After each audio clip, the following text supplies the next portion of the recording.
Brendan Quinn here alongside Michigan football beat writer Nick Baumgardner after Michigan's 34-10 win over visiting Indiana here in Ann Arbor. Nick, it was a pretty, for all things considered this season, and not only the way things have gone off the field, but the way things have gone on the field, that was a pretty complete win, I think, top to bottom for Michigan. Was there things that weren't perfect? Absolutely, but they just went and won a game. Smoothest Saturday they've had since the season opener, I think, to be honest. I mean, even the Miami-Ohio game, you look back at that, and they were struggling at halftime or whatever it was. So yeah, I mean, the most complete performance they put together probably since the season opener. Indiana's not very good, but at the same time, Michigan hadn't been either. So I don't know if that really matters. I mean, they went out and they won a football game and did so in dominating fashion. You have to wonder, is some of the stuff that happened yesterday with the resignation of Brandon, is that a load off? We asked a couple of players, they said they didn't care.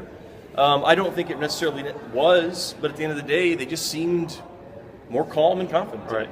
I mean, in terms of, to touch on that, I feel like a student athlete, they look at an athletic director the way, a middle management person looks at, a company president, where it's like, that's kind of out of, I mean, they're aware of what he's done, and they're aware of the controversy around him, probably more than anything. But in terms of their day-to-day, I can't imagine that actually had any swing on the team. Brandon had more hands-on day-to-day actions than most athletic directors, but that's neither here nor there. Yeah, that's true. Well, talk about the defense. Yeah. Holding Indiana to 191 yards. I don't care who you play. You hold a conference team to 191 yards.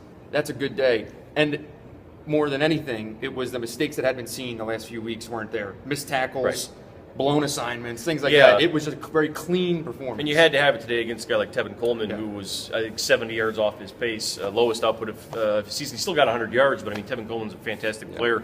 Who was going to get that anyway? But they did a great job in space with him. I think he had like a 17-yarder. That was the longest he had out of a Wildcat deal. So they did a really good job tackling. They were really physical at the line of scrimmage. I thought guys like Brian Monet played really well. They didn't have Willie Henry or Mo Hurst in this game, those are big rotation guys in the middle. So all things considered, Joe Bolden and Jake Ryan keep making plays. Indiana couldn't throw the football, so that wasn't even an option. So the front seven and the D-line really live up to the way they're supposed to. I mean, they rebounded and had a nice bounce back from last week. Did you see anything today, offense, defense, coaching, top, bottom, wherever, that you actually think could translate to the last three games and change anything that what has been? I want to see what Drake Johnson does against someone else. I'd like to. I think he's going to get more opportunities. He goes over 100 yards today, ran well, but most of that's when the game's over. So I'd like to see what he can do against somebody else. And really, I think you look at Amara Darboh and the performance he had today. I look at Devin Funchess and sit there and I see a guy who has 7 catches for 45 yards, whatever it was, empty yards, 2 drops again. Darboh, on the other hand, runs crisp routes, gets himself open, catches everything that's thrown his way.